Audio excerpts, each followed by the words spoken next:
Well, good morning. Welcome back to the Broadcast Retirement Network. I'm Jeff Snyder. This is BRN AM for Friday, April 1st, 2022. And here's our top story. Will the jobs of the future support an older workforce?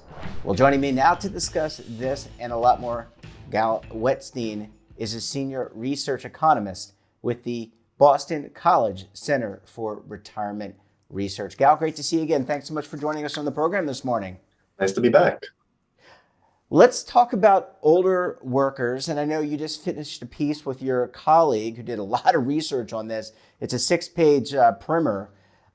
Let's talk about aging first before we get into the jobs of the future. People are working longer. Retirement doesn't necessarily begin at age 65.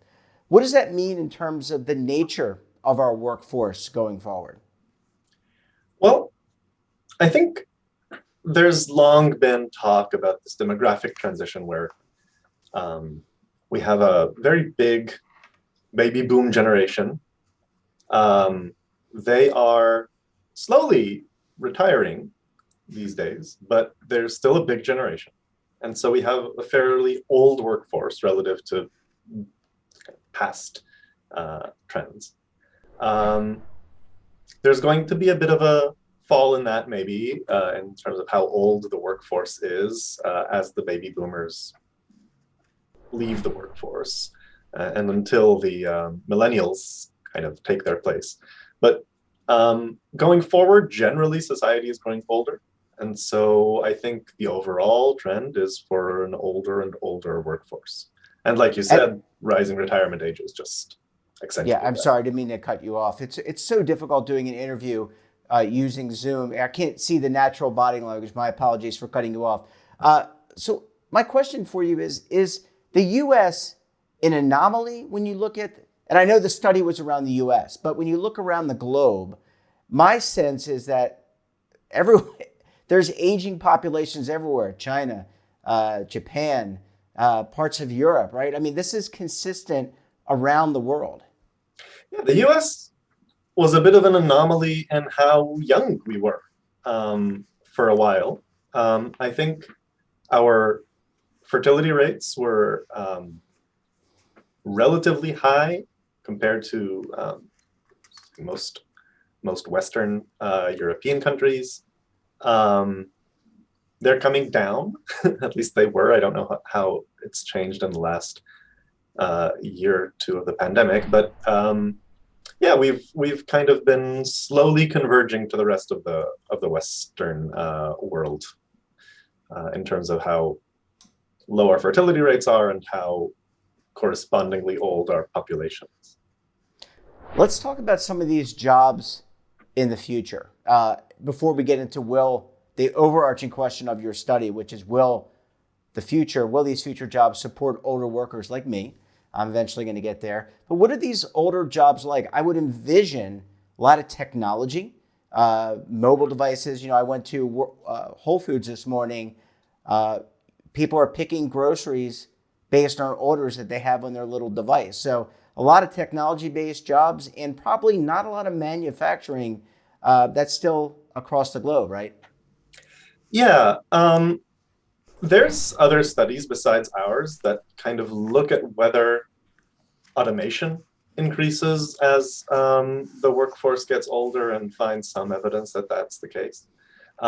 We didn't look specifically at that, but like you said, there's certainly a certain set of occupations that are more congenial to older workers and maybe more complementary to what older workers can do, and others that are less so. So, for example, the most congenial tasks or occupations we found, I believe, were legal occupations. And you can imagine that that's an occupation where people can keep going for a long time. The least friendly to older workers. This is not personally friendly. I'm sure they're all friendly, but the least congenial to older workers' abilities were, I believe, mining and extraction and maintenance, and that kind of very physical job mostly. Those are the things that older workers generally have the hardest time. Yeah, I would think, we get older. I know my back bothered me a little bit. I can only imagine for example, iron workers, construction workers. I mean, police officers, firefighters. Those are jobs where people professionally tend to retire a little bit early and go on to other things, right? They don't just stop, but they might go on the other things. So when you look at, oh, go ahead, Gal. Well, I was just agreeing with you. Absolutely, they don't necessarily leave work, but they might leave that job. So where does that leave a person if they want to work past 65? I mean, I envision myself working up until the very end. I'm hoping to go as long as I can, live as long as I can. But where does that leave people if they want to work, if they want to be a part of something? Work has a special, in addition to remuneration, earning a living, there's also a mental aspect to this. And I guess my concern is that if people don't have jobs, what are they going to be doing? I mean, they could lose the mental sharpness that they really want, the participation. Yeah, there's a lot of research showing the health benefits of work, and it's mixed. I guess it probably depends a lot on what kind of work you're doing.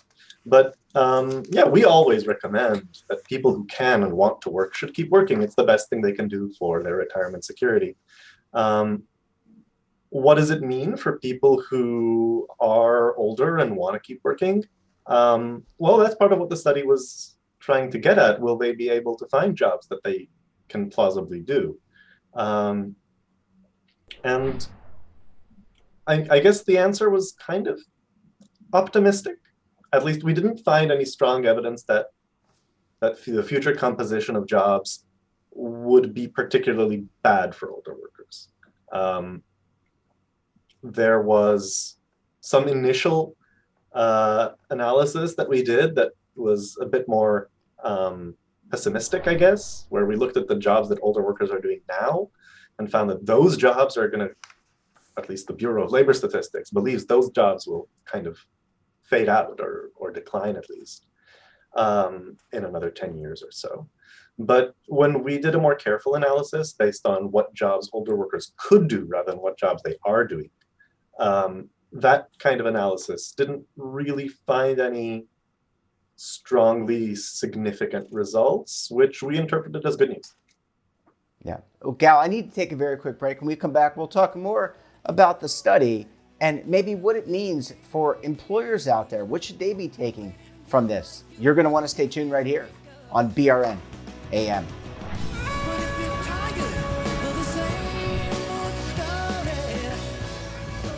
Imagine a new television network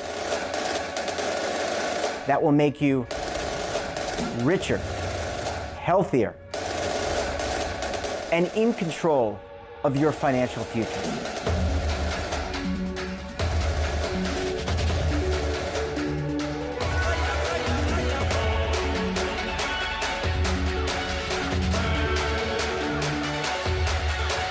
This network is for the policewoman in Nashville, Tennessee, the baker in Dubuque, Iowa, the teacher in Lexington, Kentucky. We want to make the idea of savings and retirement culturally relevant. But what do you see as a defining issue of the midterms, especially for the smaller businesses? I mean, they are the lifeblood of the American economy.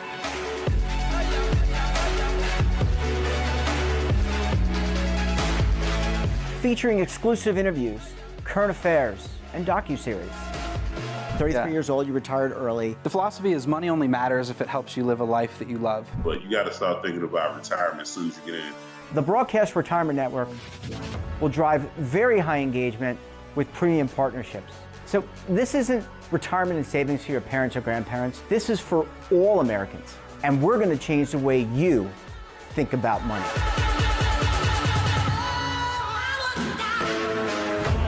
Welcome to the next frontier of retirement and savings. This is BRN, the Broadcast Retirement Network. Are you over 50? Would you like to get up to 33% more income in retirement? Then call now for this free book, Annuity Do's and Don'ts for Baby Boomers.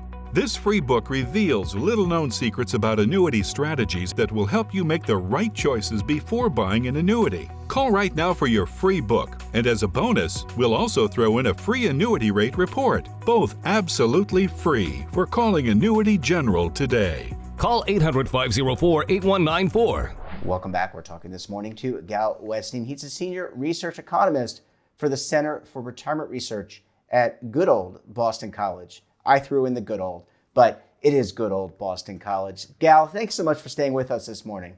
My pleasure. All right, let's talk about some of the lessons here from employers. Gal, when I think about changes that I've lived through at an employer in my previous life, living in corporate America, a lot of people left who had a lot of experience, and that was very difficult to replace. And typically the experienced workers that I'm referring to, especially in a very cognitive heavy, not to say I was a cognitive heavy guy, but in a cognitive industry where you have a lot of rules, like you said, lawyers and legislation, legal aspects, that's a tough thing to replace. So what are some of the lessons? Right. Well, a few things I'd like to say to that. One, we didn't look at what employers might do in response to the changing workforce. We just took these numbers from what the Bureau of Labor Statistics thinks are going to be the jobs of the future. And by future, I mean 2030. That said, there's certainly accommodations that employers can make to make work more feasible or comfortable or possible even for older workers. And that's certain accommodations, that's sometimes investment in maybe equipment that makes things easier.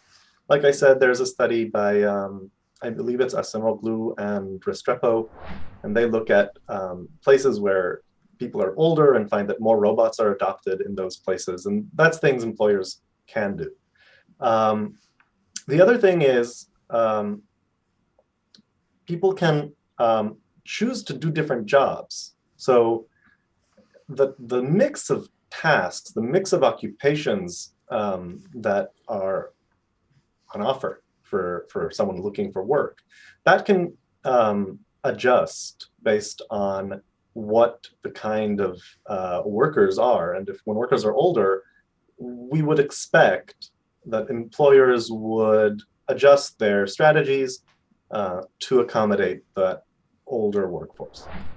I think that's kind of what employers can do. We did do a study where we interviewed employers, or surveyed employers rather, a couple of years ago, and we found that, consistent with your personal story, employers do value, at least when asked, they value older workers, they value the experience, they value the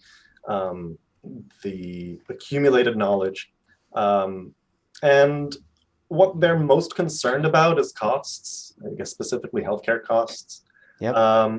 But on net, at least in the survey, employers said that they on net favored older workers, or at least did not find them inferior to younger workers. And I suppose they'd want a mix. They'd want, like you said, the people with experience to stick around and pass on the skills to younger people. A lot of on-the-job training is the kind of training that people need.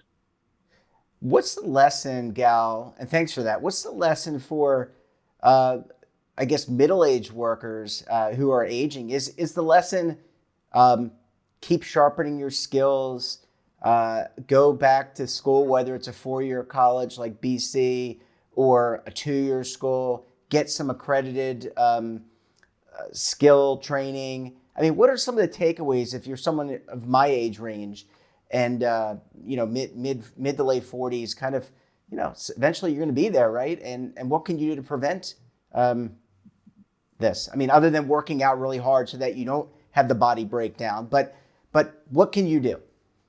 Well, I guess health investments are investments. But yeah, I think one of the things that we can take away from this study is that discrepancy between what we initially found on the jobs that older workers do today and what's going to happen to them versus jobs that potentially could be done by older workers. Is that first one was not good news. Those jobs where there's a lot of older workers now are likely to decline. Partially that's because of the nature of the world that's changing, and partially it's because the people who are doing jobs that they foresee are not going to be around it's not like new 20-year-olds joining those professions in droves. So partially it goes both ways. But that kind of motivated why we looked at the second measure of what could be done to say workers can choose different jobs. Even if you're working in a job that's in decline right now, you could switch occupations, and it is, I guess, easier from some occupations to others than it might be from, let's say, construction to legal professions. But even that is, I suppose, possible. And like you said, lots of people who are in professions that are kind of geared towards early retirement, law enforcement, things like that, lots of those people do work in a second profession afterwards. And in fact, working in a second profession after your first main career is a common thing. A large chunk of workers do that. Yeah, and I wonder how, making a shift, it's really easy to get comfortable, right? It's easy to be comfortable where you are. And I think one thing we've learned from this pandemic is you've got to, in terms of a lesson there, is you've got to be adaptive. You've got to adapt to the changing technology, adapt. And we saw a lot of older people use FaceTime, using text, right? I mean, maybe they were on Instagram or TikTok. I don't know if they were dancing on TikTok, but they were definitely communicating with their relatives through different means. So it is possible. But a lot of this is really qualitative in that you've got to be wanting to push yourself outside of your comfort zone. That's true. There's also an underappreciated fact about the older workforce in America where there used to be this stereotype, maybe there still is this stereotype, that older workers are not technologically adept or they're not good with computers or things like that. But that's less and less the case. And part of what was driving that is that education was increasing a lot between consecutive cohorts for a while. But that's not true anymore. It's no longer the case that educational attainment is rising across cohort very much. And so to the extent that this ability to use technology or to do these kinds of things that are considered high tech, to the extent that that is related to your education, it's no longer really true that older sort of middle-aged workers have less of that than younger workers these days. Yeah, I like that you say that. And I got to tell you, Gal, I have dropped Facebook and now I'm on TikTok. You should see my dance moves. I hope all the employers go look at that. Gal Wetstein, a pleasure chatting with you. Great research as always. Thanks so much for joining us. And we look forward to having you back on the program again very soon. It was my pleasure. Thank you very much. That wraps up this episode of BRN AM. Have a topic of interest, someone you think we should talk to, drop us a line. And don't forget, for all the latest curated news in lifestyle, finance, wellness, tech, so much more in all in one place, check out today's edition of our daily newsletter, The Morning Pulse. Want to search our archives or check out our latest content? You can visit our website and our streaming partners, Amazon, Roku, Samsung, over 100 more. We're back again tomorrow for BRN Weekly. We'll be taking a look back at our best segments for the week. Until then, I'm Jeff Snyder. Stay safe, keep on saving, and don't forget, roll it, the changes.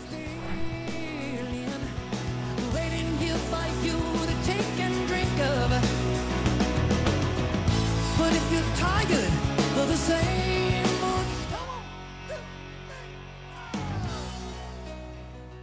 Now is your opportunity to co-create content around any topic on the First Lifestyle and Wellness Network. Reach a global audience through our platform and co-own exclusive branded content.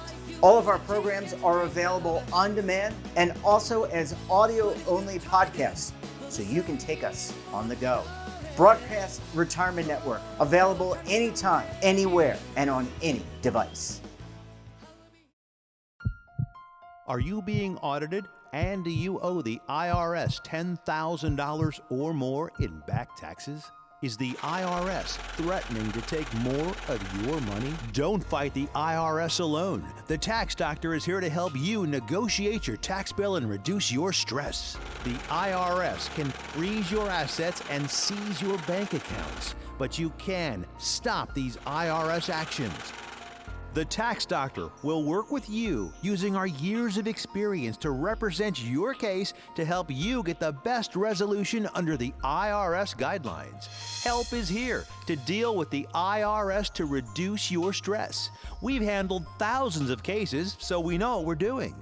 If you owe $10,000 or more in back taxes, do not call the IRS alone. Call a Tax Doctor now for a tax emergency analysis. Call 800-224-6439.